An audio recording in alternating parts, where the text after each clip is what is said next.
Pudahuel se encuentra en Santiago, la capital de Chile. Es una de las comunas más importantes de la región metropolitana. Dado que es un territorio, como muchos en América Latina, que viene de un pasado rural que poco a poco fue transformándose en un gran polo urbano, con el Aeropuerto Internacional de Santiago y una creciente área industrial. A pesar de esto, ha logrado conservar espacios de pequeña agricultura y cultura rural. Con una proyección cercana a los 261.000 habitantes, en Pudahuel convergen distintos riesgos y amenazas que se acentúan por una desigualdad social y ambiental que se ha vinculado estrechamente con sus características geográficas y topográficas.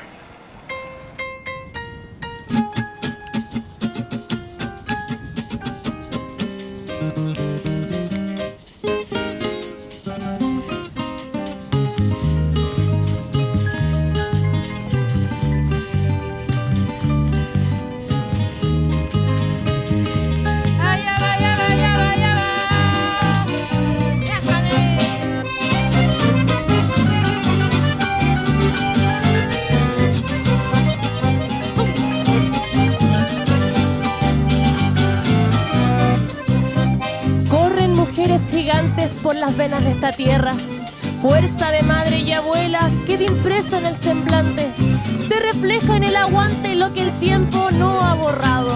Es la herencia de un pasado, con los años comprendí, desde el día en que nací, la sangre me ha acompañado. ¡Vamos para allá!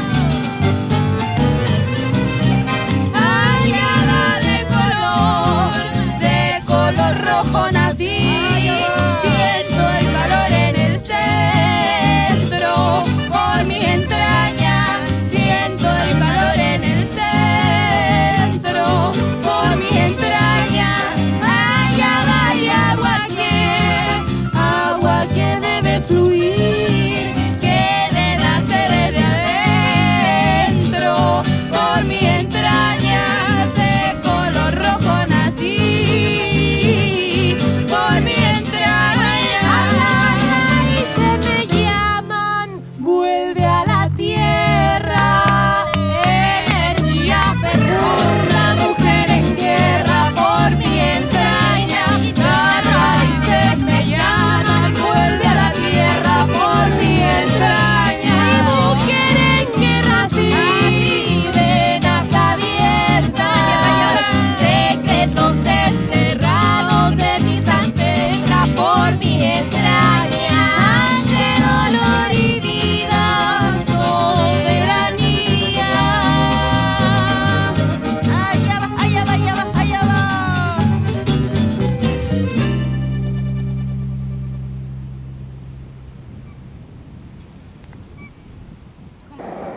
En Pudahuel, en junio del año 2002, vivió un evento climático de grandes proporciones, con lluvias extremas, con más de 150 milímetros de precipitaciones en solo 24 horas, que provocó la inundación de sectores de Pudahuel rural, dejando al descubierto la escasa preparación en esta materia.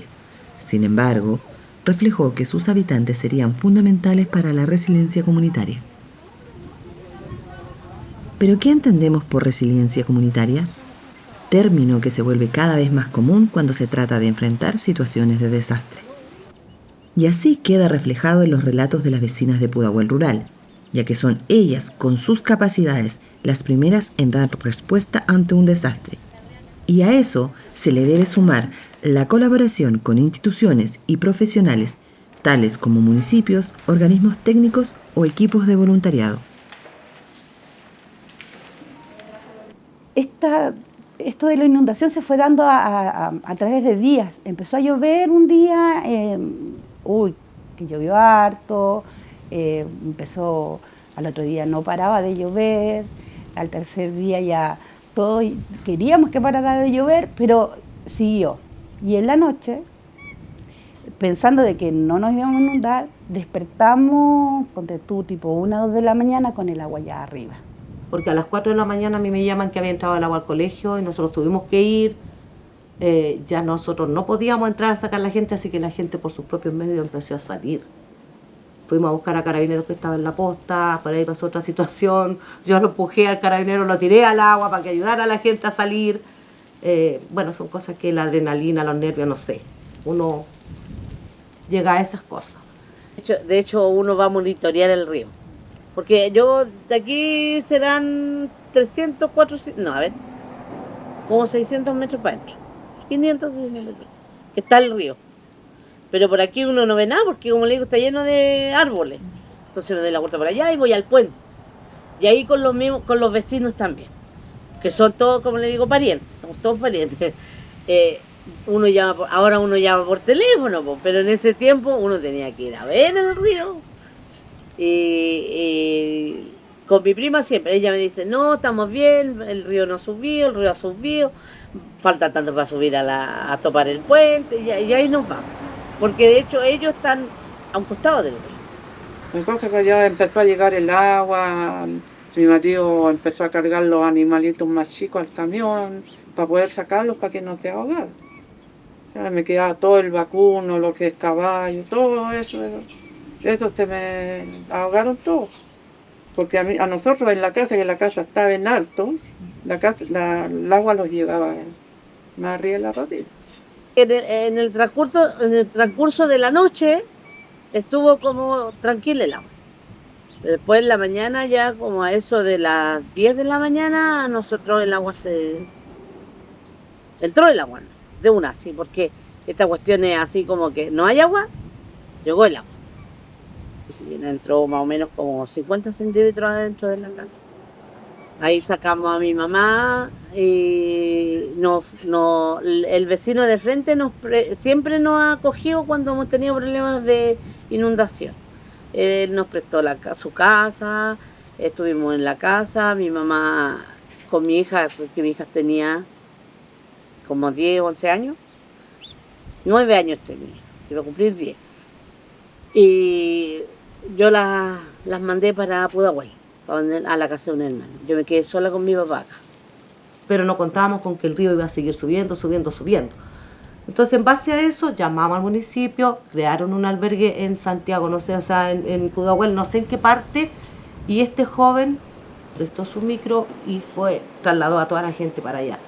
Después de eso, ya no se podía entrar ni salir, y Cafal era una empresa que estaba empezando a hacer el camino, se dio cuenta que el puente se estaba cimbrando y le puso montones a los dos lados y no dejó entrar ni salir a nadie. Ya las micros se quedaron al otro lado del puente.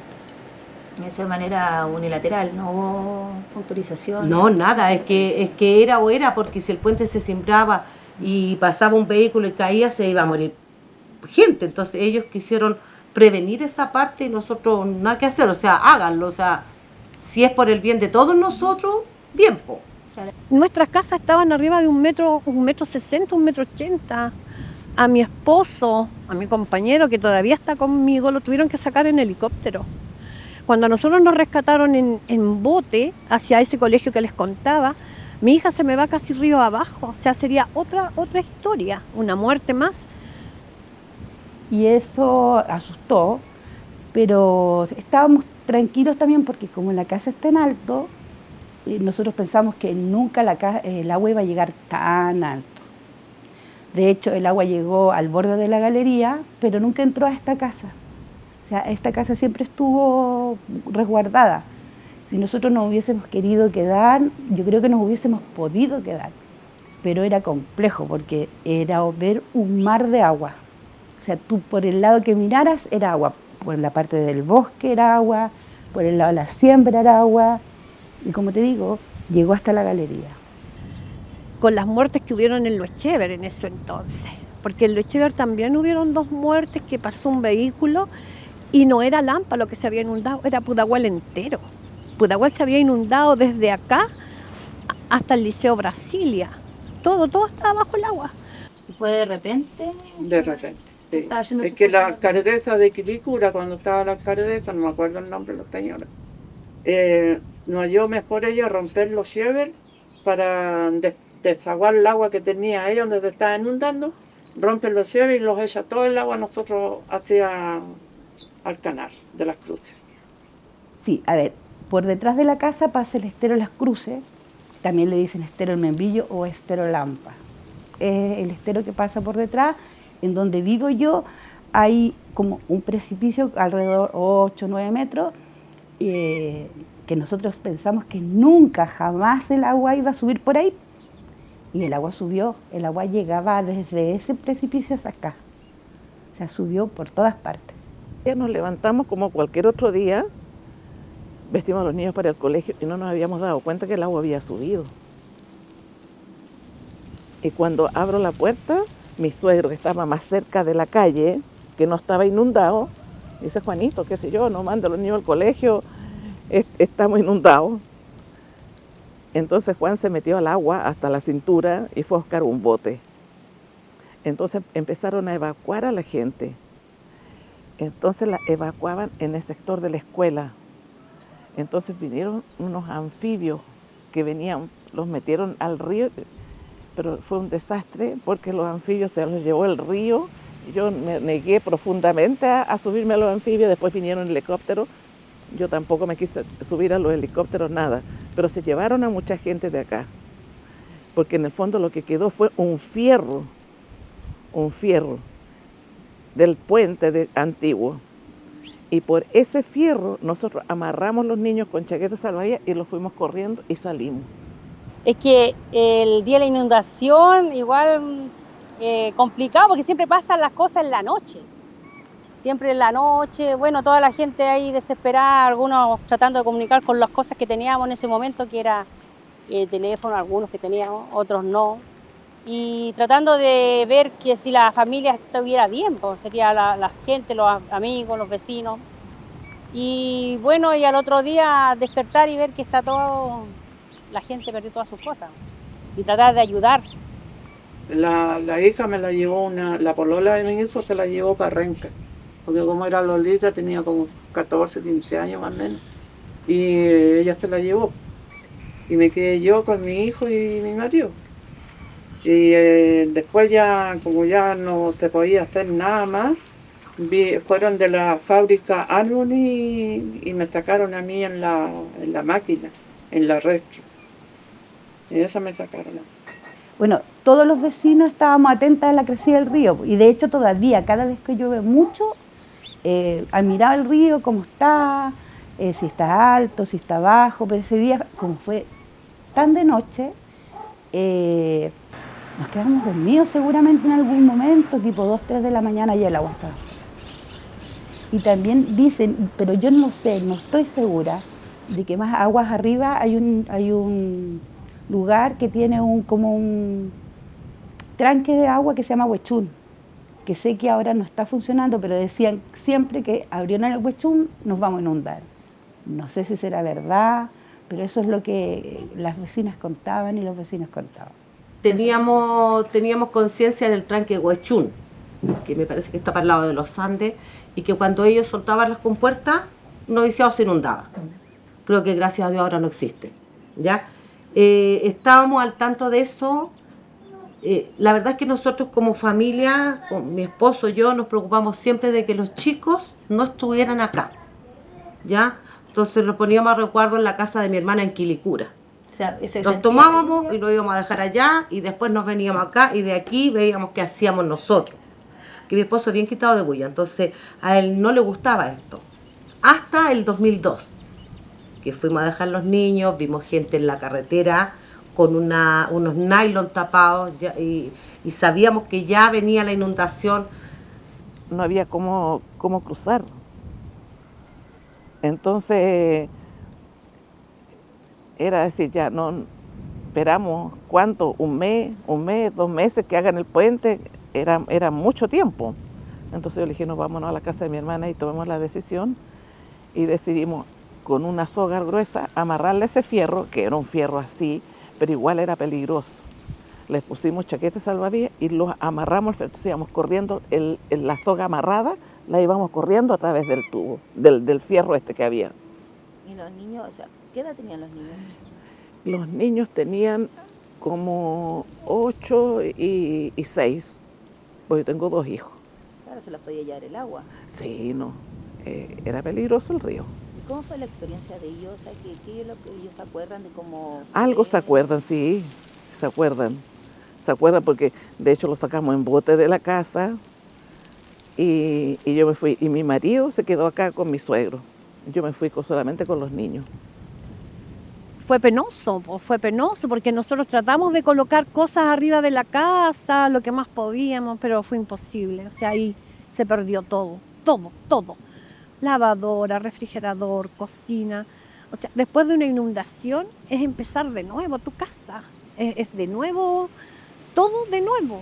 Porque, claro, el municipio te regaló colchoneta, te regaló una caseta, pero tú pierdes todo, pierdes tu casa, pierdes tu techo, tu piso, o sea, empiezas de nuevo, ese barro que queda ahí, y es más, el barro no viene solo, el barro viene con todo lo que arrojan los alcantarillados de las otras comunas, porque venía de todo, venían animales muertos, venían...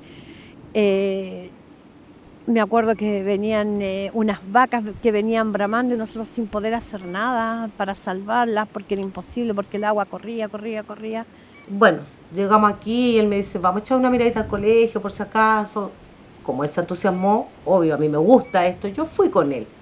Y ahí nos topamos justamente con esa discusión que yo te explicaba antes, de que pedían que abrieran el colegio para... sacar a las personas que estaban en una población frente al colegio, entre ellos está mi mamá, ¿ya? Y no nos querían prestar. Y un señor que hasta el día de hoy no sabemos quién es, obligó a la cocinera a que abriera y que se pusiera a cocinar para la gente. Y ahí nosotros pudimos sacar gente, ya nos metimos de lleno con mi esposo, Juan Carlos Tudela, Soledad Armijo, María Elena Opaso. Fuimos los que estuvimos ahí. Cuando nosotros llegamos a ese colegio, había una señora que se llama Celia, que también es mujer, y ella nos tenía un brasero y nos tenía té. Ella tenía té y nos pidió 1000 disculpas porque nos dice, compañera, no tengo café porque las lucas no están y la ayuda no ha llegado, pero sí tengo té para darles a ustedes. Y nosotros dijimos, no se preocupe, porque nosotros en ese momento esa taza de té era, pero lo mejor. Hoy en día uno pide a lo mejor a las amigas, a las vecinas, que lo más importante en una inundación, lo que uno necesita es ropa interior y algo calentito. Que eso no nos llegó de las autoridades, nos llegó de nuestros vecinos.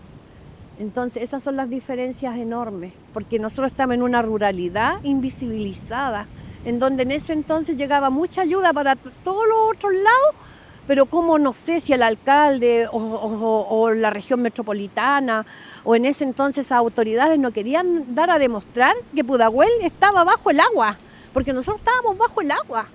Lo que pasa es que en ese entonces estaban arreglando los caminos de noviciado y CAFAR guardó sus maquinarias ahí.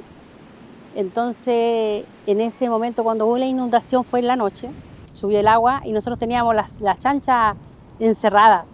Y cuando nos preocupamos de sacar todas las cosas, pero se nos olvidó la chancha y ella murió ahogada y llena de alquitrán y todo el tema porque habían cosas de camino, como asfalto.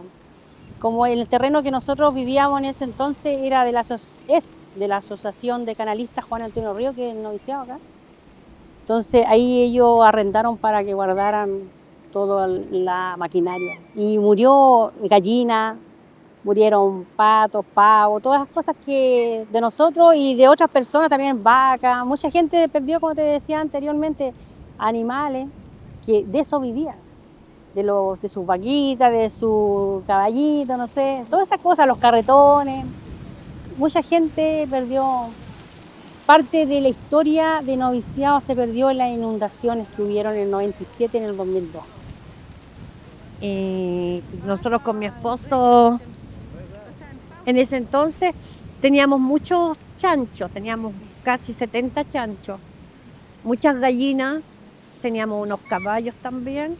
Y perdimos todo lo perdimos, todo, y no sabíamos qué hacer. Y acá también existe ese dolor, digamos, de persona en que tú no hiciste las cosas bien, porque ahí nosotros podríamos haber demandado perfectamente, como lo hizo Guillermina. Mi vecina Guillermina demandó y ganó.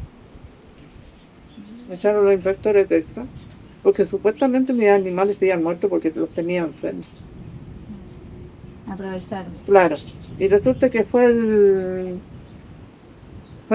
veterinario acá de la municipalidad y llegó con el veterinario del SAC y les dijo el de acá de Pudahuel, le dice, no, estos animales están todos.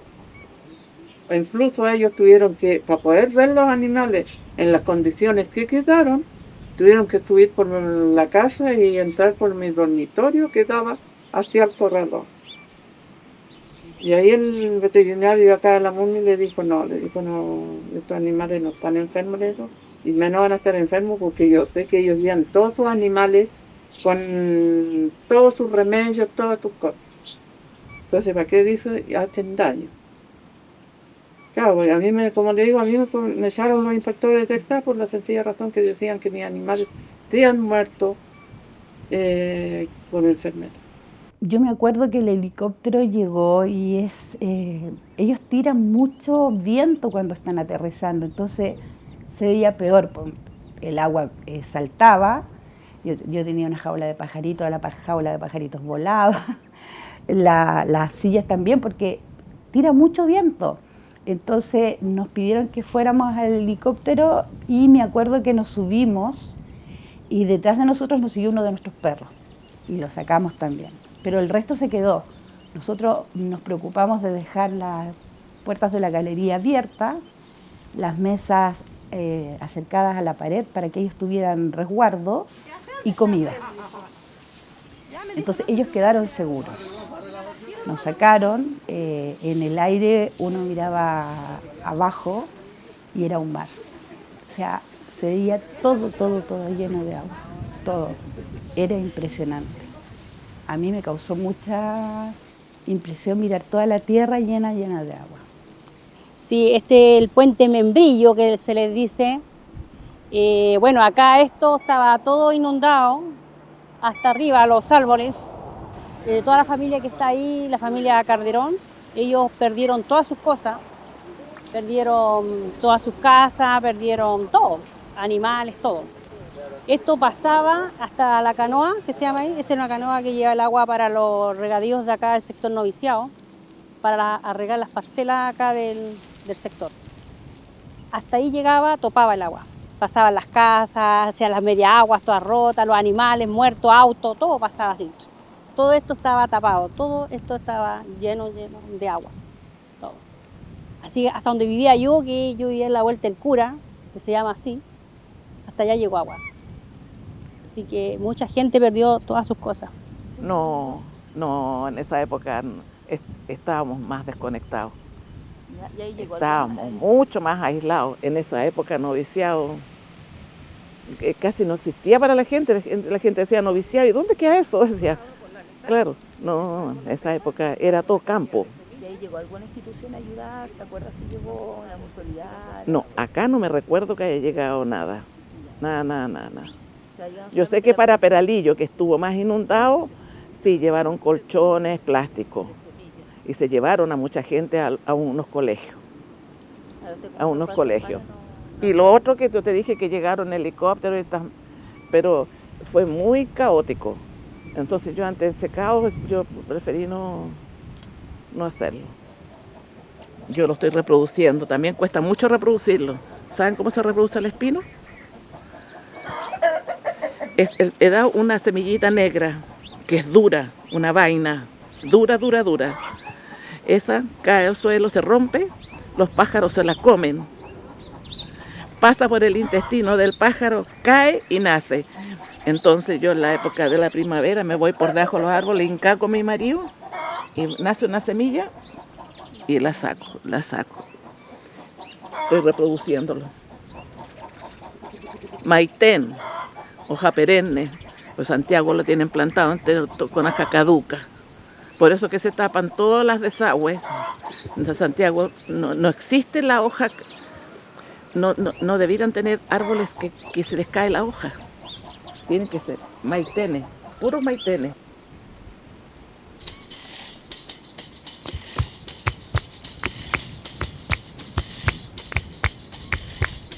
Margón, hierba del lagarto, caléndula, manzanilla. Cuidemos toda semilla. ¡Queremos fuera Monsanto! ¡Ya!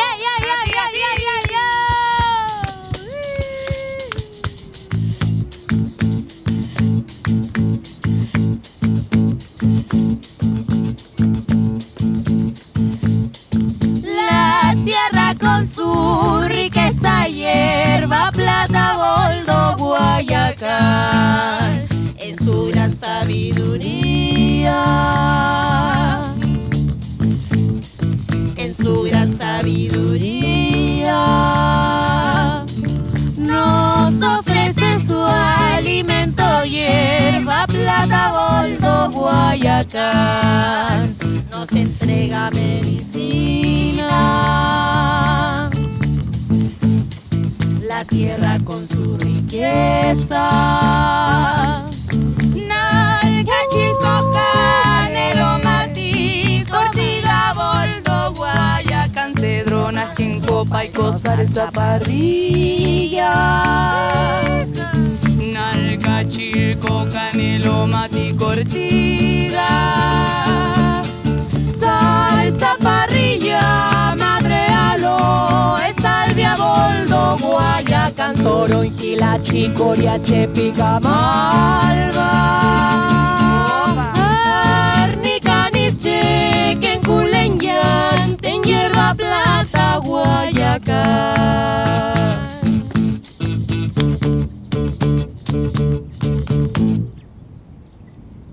Habiendo aprendido de las anteriores experiencias, la Municipalidad de Pudahuel creó en el año 2016 el Departamento de Gestión de Riesgo de Desastre. Sin embargo, las consecuencias del cambio climático, como otros riesgos propios de la geografía, han llevado a esta administración a incrementar sus esfuerzos y fortalecer la capacidad institucional en este ámbito. Así, en el año 2022 se constituye la Dirección de Gestión de Riesgo de Desastre, con mayores atribuciones y recursos. Una propuesta que posibilitó que Pudahuel fuera reconocida como nodo de resiliencia por la Oficina de Naciones Unidas para la Reducción de Riesgo de Desastre. ¿Pero en qué ha influido este fortalecimiento municipal? Ante las lluvias extremas del 2023, permitió gestionar eficientemente la inundación que afectó a Villa Couso.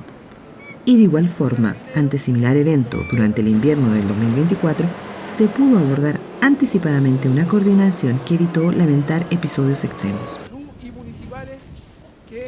Sin embargo, aún queda mucho trabajo a nivel institucional por realizar para la preparación comunitaria en la comuna de Pudahuel. Y más aún, visibilizando el rol activo y la importancia de las mujeres en los desastres.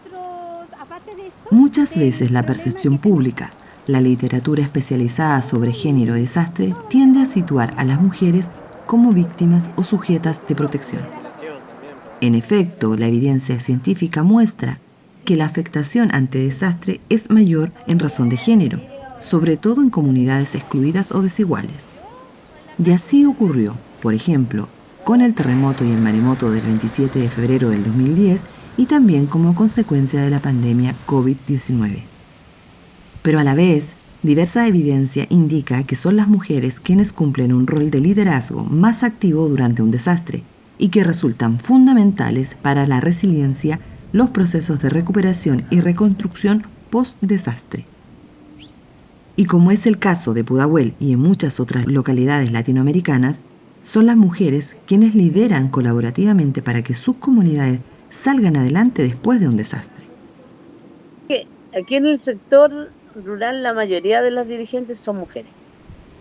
No sé si será por una cuestión de tiempo, por una cuestión de querer hacer las cosas, porque aparte que como la mayoría de los esposos acá son trabajadores agrícolas, en ese tiempo eran trabajadores agrícolas, era poca la gente que salía a trabajar, entre comillas, a Santiago.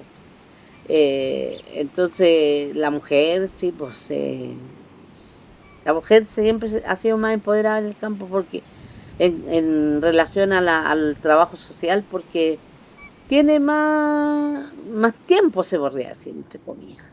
Porque aquí vienen como las dos diferencias grandes en la inundación del 2002 a la inundación que tiene hoy en día Villa Couso.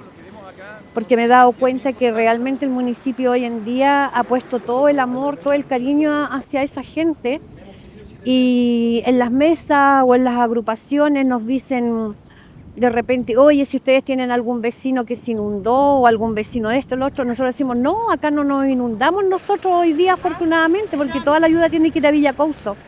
O sea, de qué manera nosotros como mujeres solidarizamos.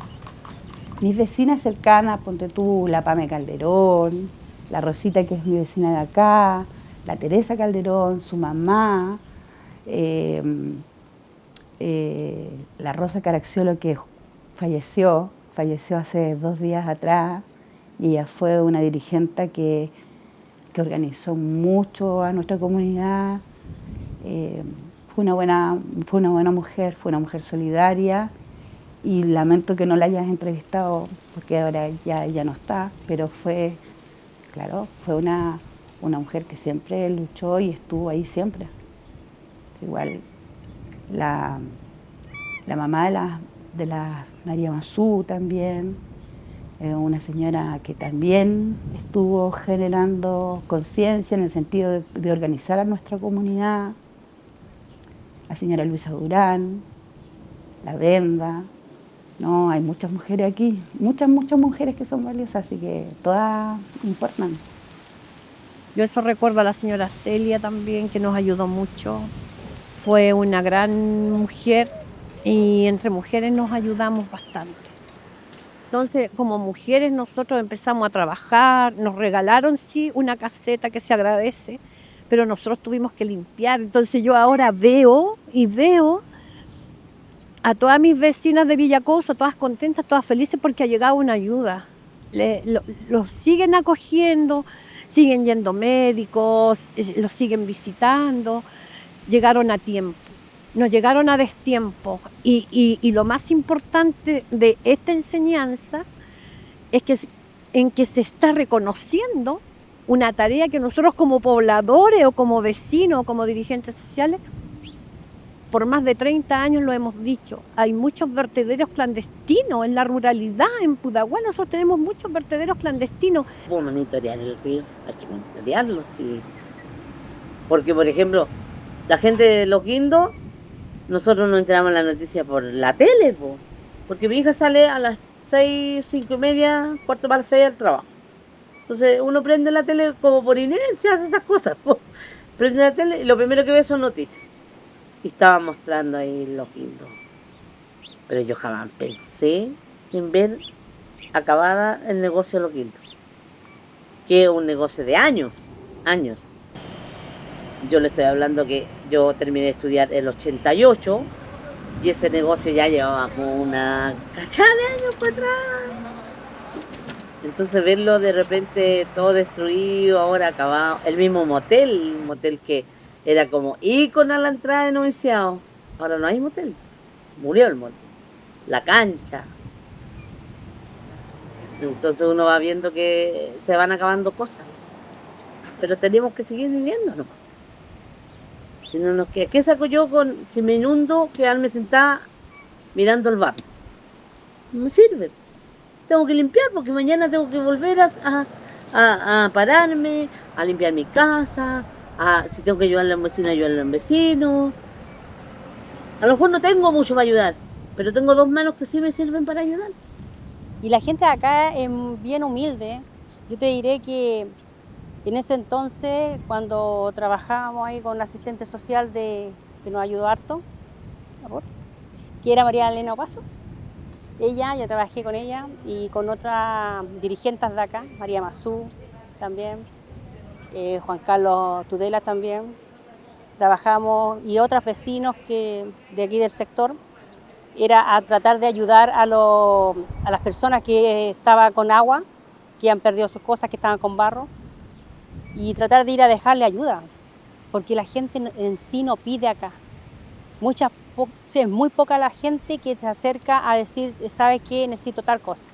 Entonces nosotros con María Elena Opaso que hicimos este plan, salíamos a las casas a dejar la ayuda que necesitaban, que era parafina, en ese entonces ropa, mercadería, todas esas cosas.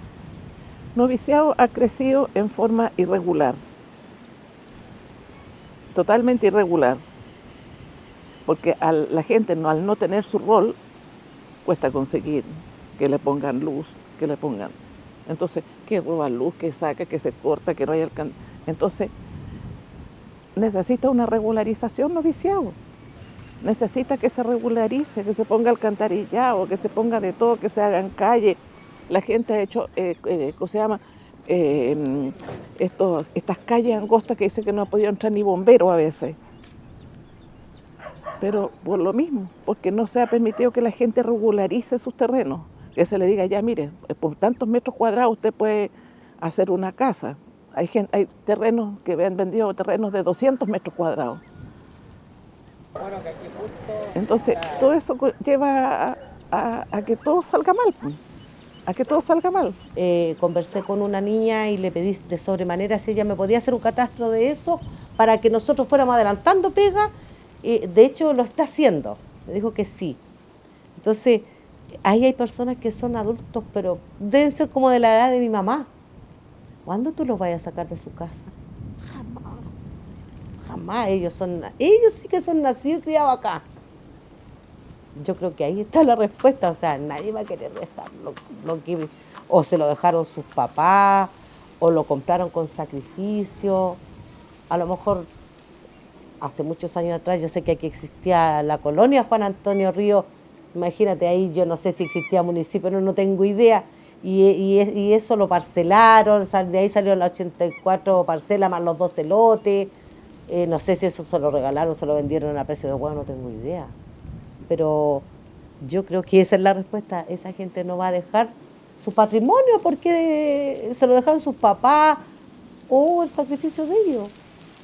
Uno siempre va como con un paso adelante, a lo mejor como mamá, como mujer, como que uno siempre va viendo lo que puede pasar. Ahí también hay un problema porque ahí hay un desagüe del aeropuerto en donde vecinos lo están llenando con basura, con escombros. Entonces imagínense, hubiera pasado, a nosotros nos llega el agua mucho más arriba porque están todos los cauces de estero o de desagüe, están todos tapados con escombros. Eso también es importante, empezar a tomar conciencia y que los vecinos denuncien sin miedo, que hay que denunciar a la gente que está haciendo esas cosas porque a futuro nos pueden hacer daño, porque como todos saben, Pudahuel significa en Mapudungú, en idioma mapuche, en esa lengua, donde se juntan las aguas. Y nosotros claro que queremos que siga Pudahuel en donde se juntan las aguas, pero las aguas limpias,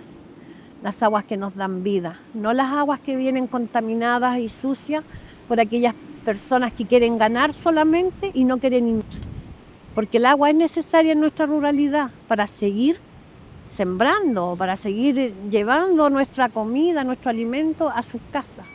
Porque hoy en día los que a nosotros nos alimentan son los chacareros, son los agricultores, no las grandes personas, los grandes monocultivos, que ellos realmente son los que nos roban las aguas.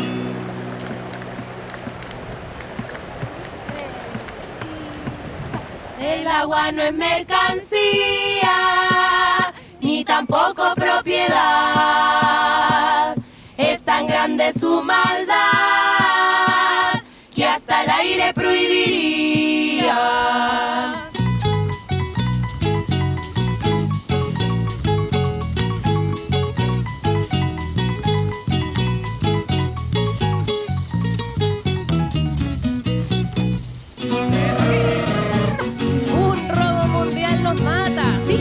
Nos culpen, exalta. ¿Por qué? Porque no es sequía, es saqueo cuando el agua a ti te falta.